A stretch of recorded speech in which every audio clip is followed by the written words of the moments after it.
Hello, hello, hello. This is Dr. Troy. And I'm Ben-Jamin Toy. We're broadcasting from the Cohesion Culture headquarters in beautiful Charleston, South Carolina, where even when it rains, the sun still shines. You're going to hear real-time stories from leaders confessing their most crucial or recent experiences in business. Learn what their cost them, steps they took to fix it, and how they plan to not do that one again. Hey, welcome, cohesive leaders. This is Dr. Troy with Ben-Jamin Toy, and in the studio with us today is my good buddy, Jason Peach. Jason, welcome. Thank you. Good to be with you. We're excited that you're able to make the show today. You're looking really good. Oh, thank you. I worked all weekend on it, so. It was nice to know that when you put effort into something, it turns out. That's right. That's right. Yeah, it's really good. So that means it was a restful weekend? Look, Masters was on, a lot of golf. A lot of nap. A little bit of napping, which is frankly good for you. So it was a great weekend. Super. Well, Jason, one of the things we like to do is to start out and sort of find out a little something about you. So we'd like you to tell us something that you can share with us that is not on your professional resume or that you have posted on social media. Wow. Well, I'm not known as a musician to be a musician, but when I was younger, I did play the violin, and that's not something you'd see out there. So reading music, especially the treble clef and piano, that was something that I enjoyed. But once families and kids and all that life happened, that went by the wayside. But I do enjoy the symphony and that music and the violin especially. What drew you to the violin? Well, I mean, we had to take a class in grade school, and so the orchestra seemed interesting. My parents would take us to the symphonies, so I think we had some exposure there.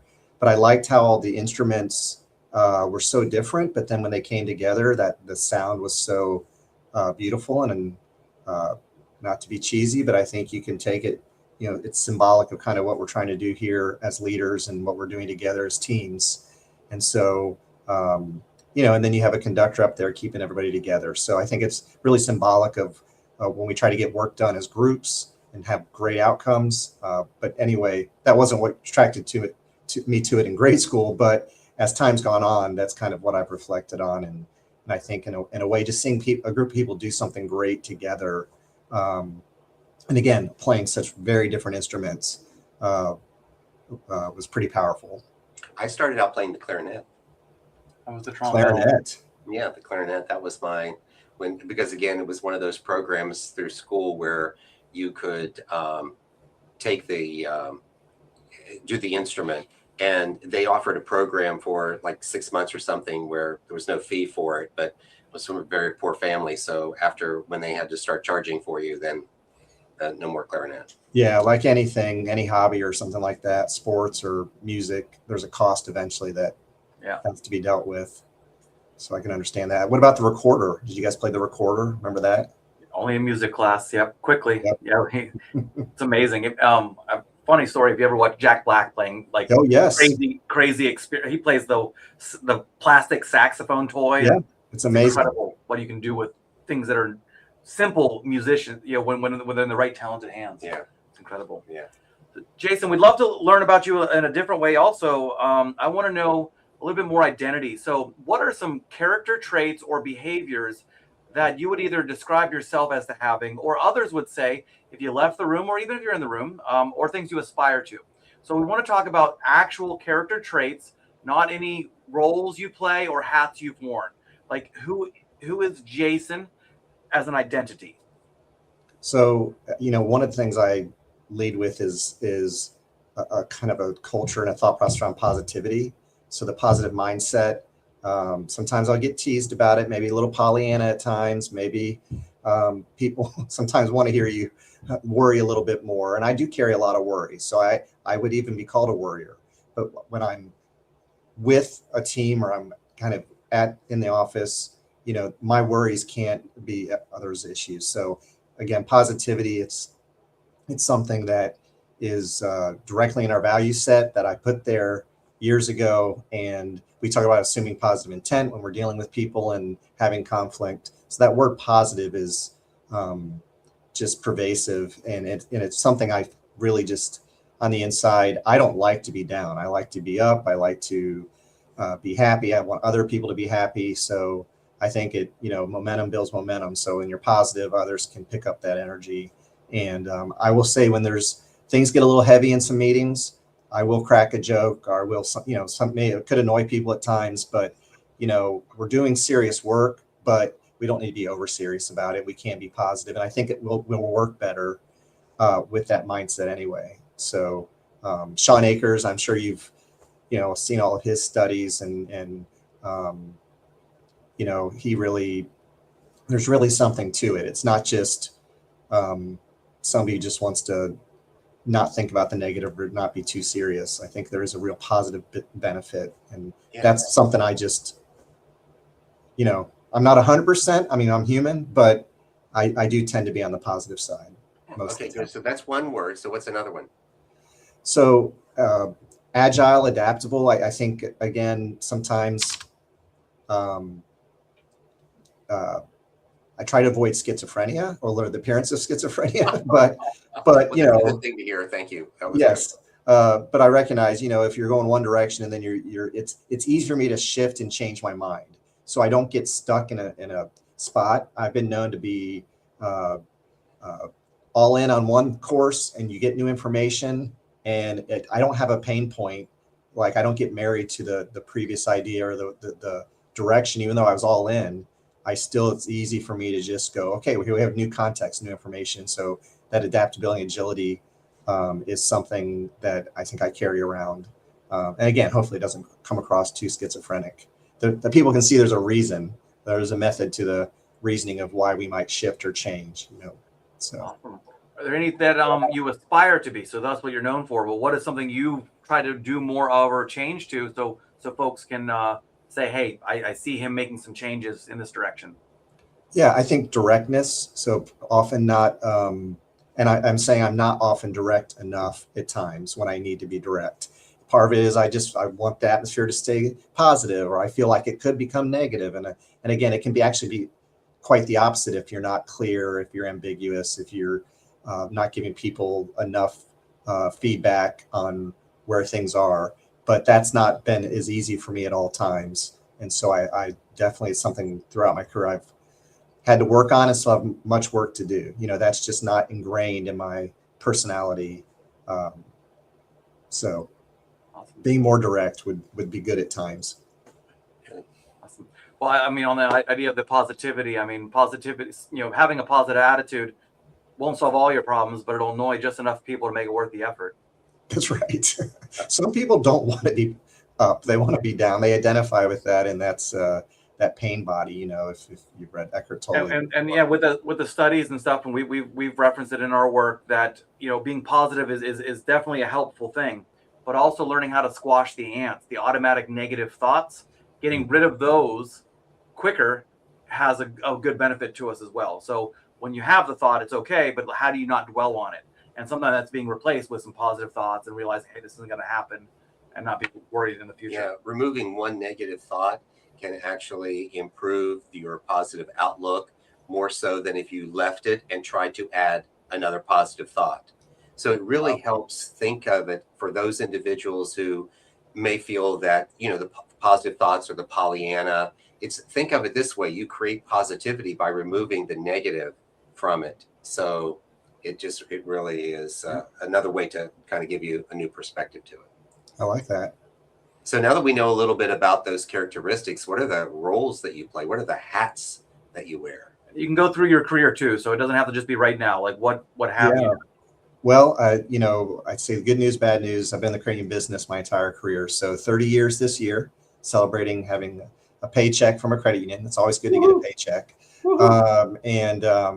So started as a student-run credit union at the University of Missouri, and had no idea what credit unions were, but I wanted resume material.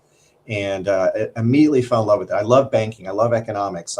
That's kind of my educational background.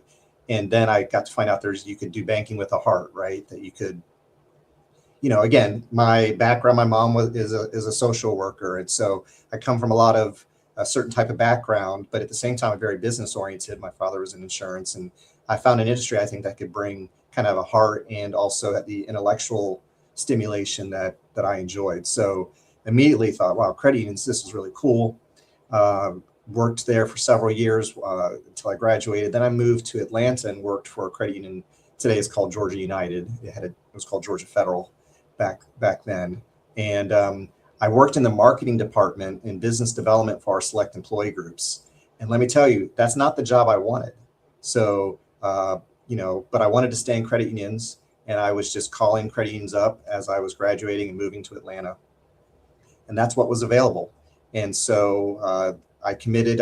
They said, well, we know that you really want to go a different direction into management, maybe into the accounting department, do something like that. But give us 2 years in this job.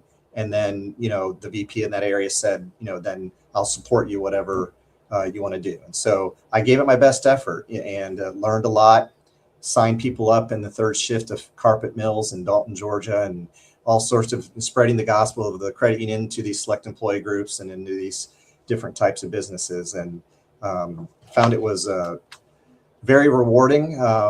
And then I moved into branch leadership. It was around Y2K, so I got involved in the Y2K project. So that was fun. And then after several years in branch leadership, learned to lend, which is super important, and then moved into the accounting area, working for their CFO, who I got to know quite a bit through the Y2K project. And so his view was that was going to be my track, and someday he would be CEO, and maybe I would come along and be the CFO. And then we had another baby coming, and moved back to St. Louis, where my wife's family is. And so luckily, again, called credit unions up, and said, hey, I'm coming. Is there any leadership positions available? I was ready for more senior leadership, but it had to be it couldn't be the size of what Georgia was. I was still very young in my career. And I became the West Community's first chief financial officer. And so they had an accounting department, an accounting manager. They were almost 100 million in assets at the time, and they were kind of ready for some, the CEO was looking for a little more financial leadership. And so with my background, coming from a larger credit union, having understudied their CFO, even though I was young, I could talk the talk and I could do some things. It was a great opportunity for me to get into senior leadership and start to understand those dynamics. Did that for 10 years. And then 10 years ago, took on the role as president and CEO. And it's 10 years has gone very quickly, and it's been quite an interesting time. We've had COVID and we've had interest rate environments that have been really brutal, and you name it. So we've had a lot of growth. West Community's had a significant amount of growth. And so that has brought a lot of exciting things, but also a lot of learning along the way. Other hats I heard were father and husband. Anything, Right. Any other roles outside of the credit union world?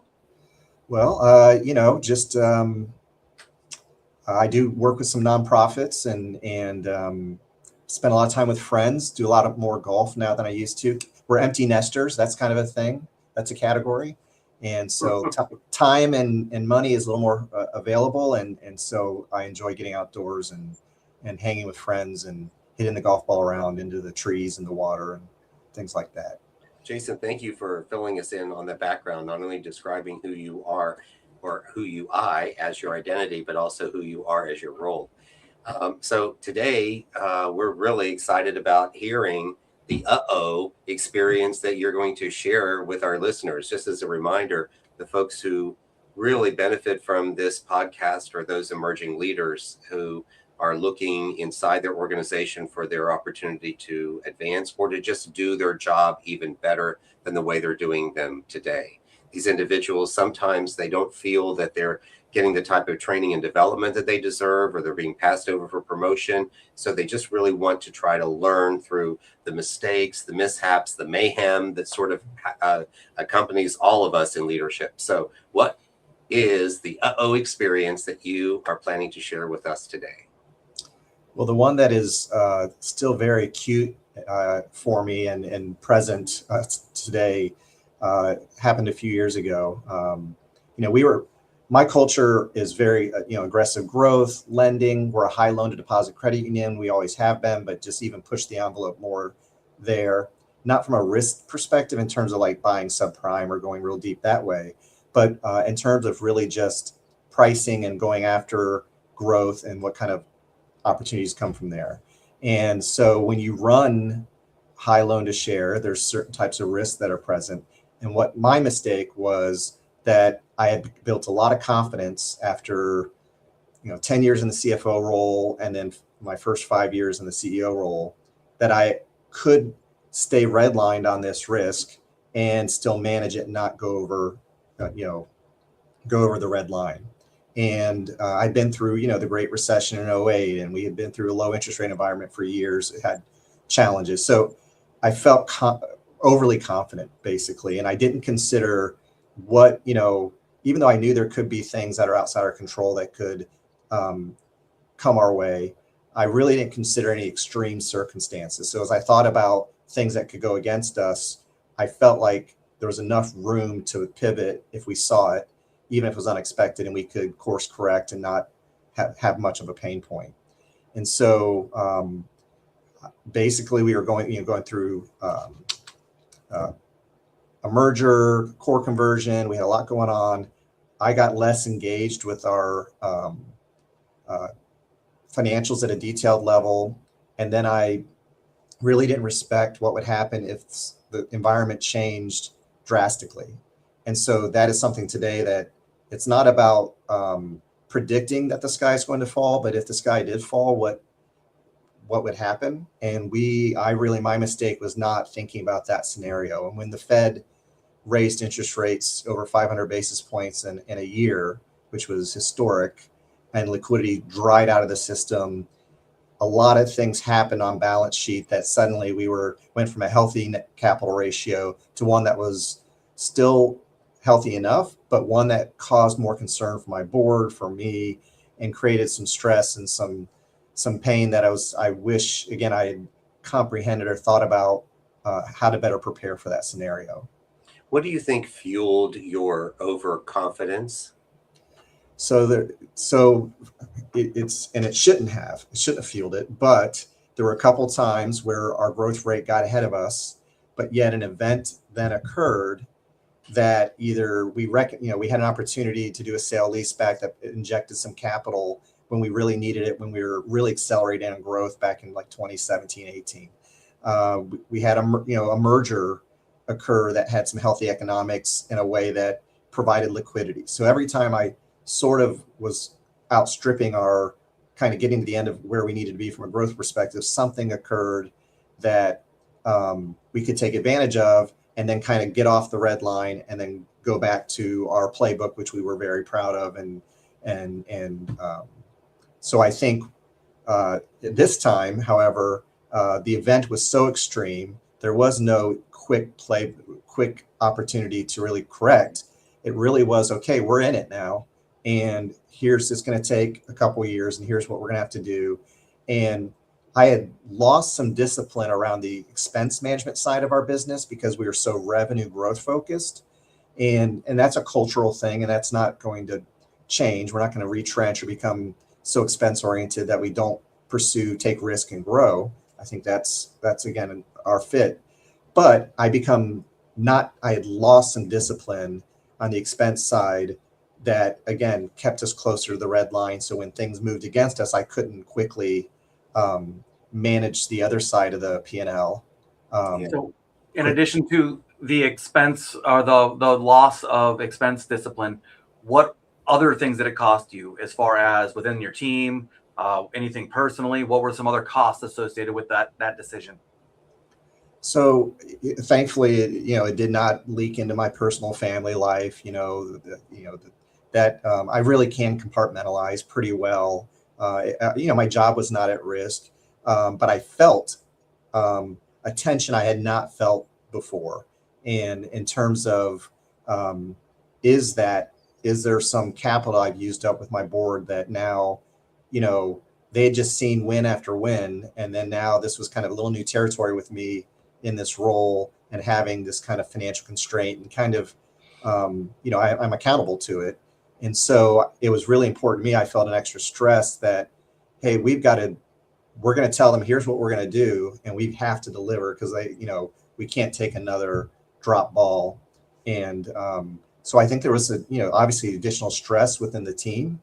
But again, because the circumstance around it that really heightened the issue was so historic in context to interest rate changes and the Fed moves, that was probably the one area that kept people from going, okay, we made our bed, but what the reason we're not in a comfortable position is something outside of us, but we need to still manage it and work our way back. Yeah.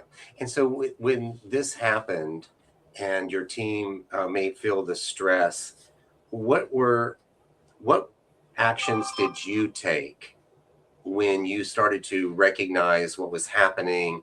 You started to see the team, like you came across very confident, obviously, when you put this plan out there. Mm-hmm. But then when you started to realize it was unfolding, then, your confidence would have waned a little bit.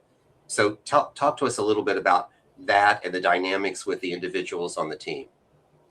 Yeah. So, I mean, personally, I just got hyper engaged with the effort to figure out what we're doing. So I worked super close with our CFO and with some of our other senior leaders to really kind of just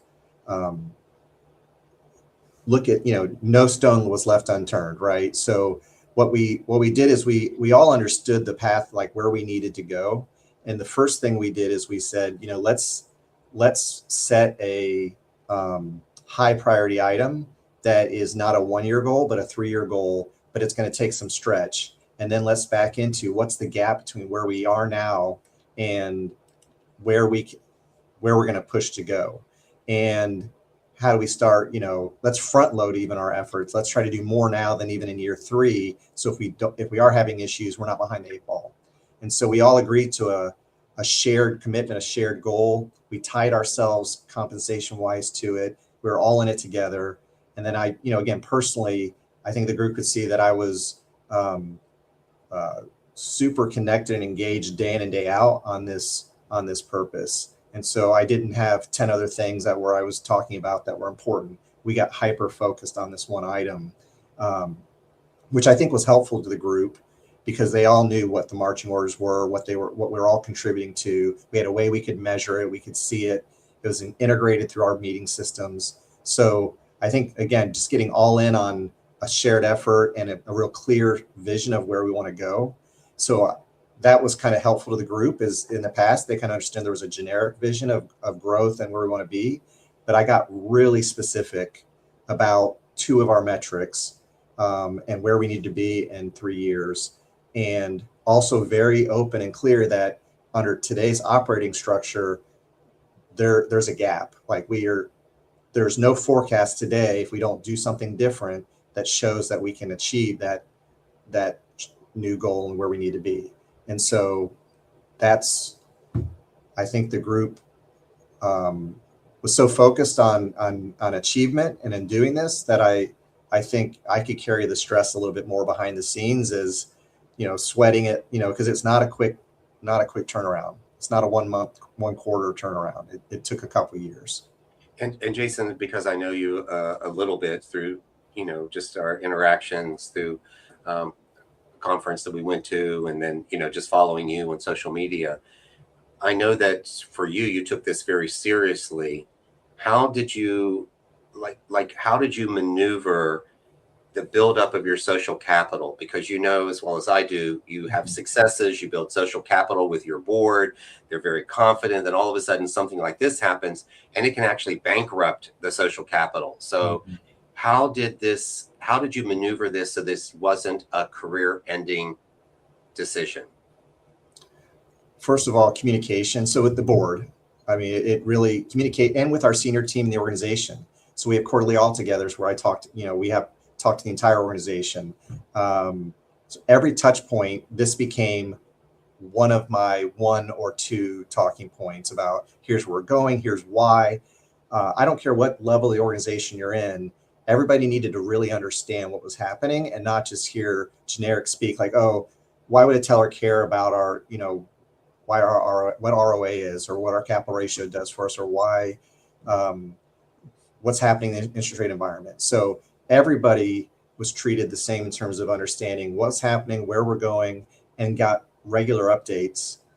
So the frequency and the focus of communication, I think, was what was really important. So people, when they have a gap of knowledge, they don't always do what I ask them to do, is assume positive intent. They could fill it with the negative.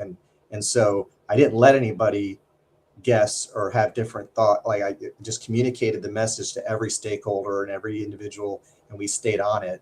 And I think that allowed people to, again, as things then worked the way we thought they would, or as we had success, we pointed to it. And so people, again, I think communication was so key, and educating people in the communication. So not just saying, I'm going to tell you this, and when you're going to believe in it and want to go forward. Make sure that there's truly, not everybody has a financial background or has the same background, but we need everybody to understand it. So that was, I think, for our board, half of them very financial, and they understood it, and others got confidence because the others understood it or they heard it.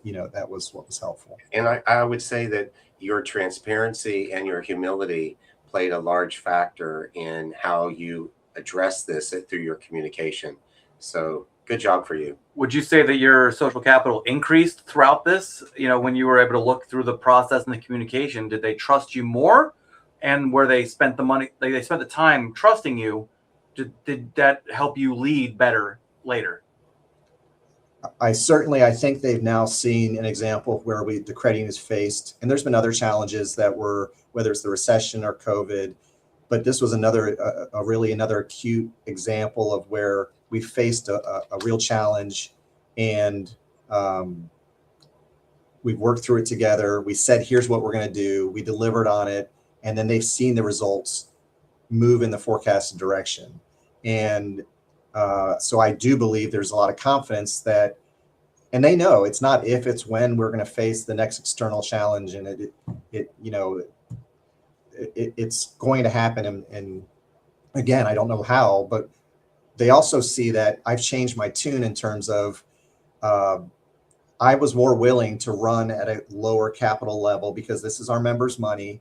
I want to drive value to our member the way I give it back to them by not hoarding capital and giving them value through people, technology, pricing, all the ways that as a cooperative we can give them, our member owners, that value. And so I was always comfortable running at a slightly lower capital ratio. And it fueled a lot of growth because I was giving that value back to our members in the community, and they were doing more business with us. But it left us a little more exposed if an extreme event occurred, and how much armor did we really have against that event. And so now my mantra is that we're going to hold slightly more. I'm still who I am, and I still think that we have a great playbook and it's worked really well. But I do want to have a little more armor built up in terms of our ability to withstand economic challenges. And so I think that's what we're on. And I think our board is comforted by that too. I think it's important note, if you've listened to any of our conversations with cohesive leaders, several of them, there's a resounding theme that says when someone has their moment, when they communicate or over communicate and take ownership of the issue, if they have an understanding and mature either direct report or board, that it's in their favor. Because the famous Jack Welch quote, when he actually blew up a lab, it's like thinking you're getting you fired. Well, I just spent $30 million training you, right? Now there are situations where you've heard people say heads have to roll, but the question would be would those heads have to roll if they approached it differently and communicated instead of trying to figure the solution out without bringing folks in? So I would say kudos to you, because from time and time again when we interview folks, that's been the theme, is part of the cohesive leader piece is owning it. Okay, I can't solve this by myself. I need to help bring other people in. But I'm as soon as there's an issue, I bring it up. So the mistake I made, you bring up a real good point, is while I don't think I ever unowned it or disowned it, I didn't own it enough at first. I tended to blame, well, look, this is a 50-year event. The Fed's never raised rates this fast and this much. And our balance sheets, our regulators only make us shock our balance sheets 300 basis points. Maybe we'll do 400, but this was 500 in a year. So at first I tried to tell the board, look, yeah, I know this is painful and what you're seeing, but this is an event that we don't even prepare for. That didn't give them the warm and fuzzy feelings that I hoped it would. And in the end, yes, was it fair? I didn't cause hyperinflation or the reason that interest rates had to change. But once I changed my tune and stopped trying to tell them why they needed to not worry about it, or trying to totally disown my role and maybe how we got there, the part we do play, and moved into like, okay, here's how we're going to manage it forward, and here's how we're going to better prepare for that. And I do recognize these events can occur that are not imagined yet. So how are we going to be better prepared? And so I did make a mistake at first when it first really manifested. And I tried to make them relax by telling them, well, this is an historic event. Well, that's not really what they needed to hear. Was there pushback from them? Like how did that actually play out then? Yeah, I think a board is full of many different personalities, but there's always, the one or two that might, in this case, that had a larger voice and kind of pointed out and said, you are part of this issue and you need to solve it. And no, we're not going to take it lightly in terms of our thought process around how the credit union is performing and how you're doing, because it's an historic event. They said, we recognize it. We recognize it's a historic event, but you're the CEO. You're accountable. You have to go ahead and just stop deflecting that, and you need to make a plan and show us, that you're resolving it and dealing with it. And so again, I stopped talking about, oh, woe is us, or what, saying, oh, our strategy was fine. It's just this wasn't contemplated because it couldn't be. I had to stop that kind of talk and just move forward and show I was learning from it. I think at first it was like, well, this can happen, and Jason, why don't you? I mean, the pandemic, was not likely. The Great Recession wasn't likely, but these major events do occur.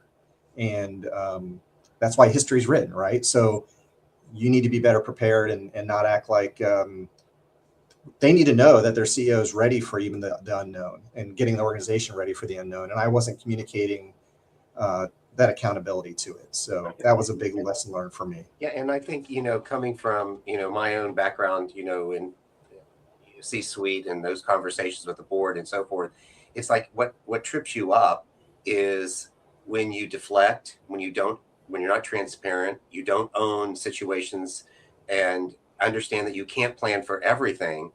So if you spend all of your time on the issue telling people why you aren't in the center of it, then the emphasis then becomes you are in the center of it. So you're better to own the center of it, and then you can move forward from there. Because that's where I've seen organizations or individuals get tripped up, is when they try to deflect the situation, making it a circumstance, as opposed to being a leader who said, my character is going to be based on the choices I make, not the circumstances I find myself in. So Really appreciate that, Jason. Thank you so much for bringing this message forward today for us. And we know that you prepared a whole lot for today. You were thinking about us, and because I know you and the way your brain thinks. What was the question that you thought we would ask that we didn't?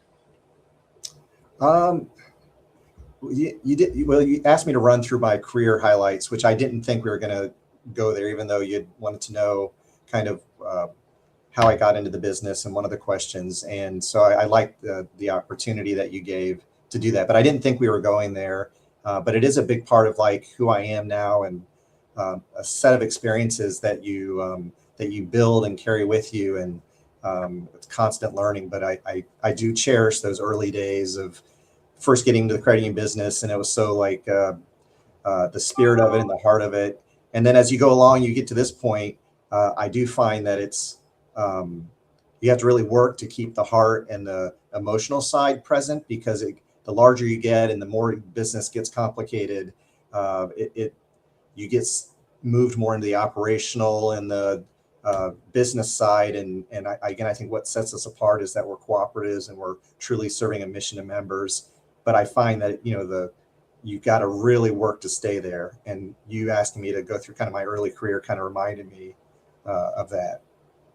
Yeah, and I think what you said there is really paramount to the focus. Like, it's up to you to keep that focus and to make sure that you, like, the heart, like you use that term, the heart. So whatever that means, you have to be the one to bring that forward. You can't allow other people to do it for you.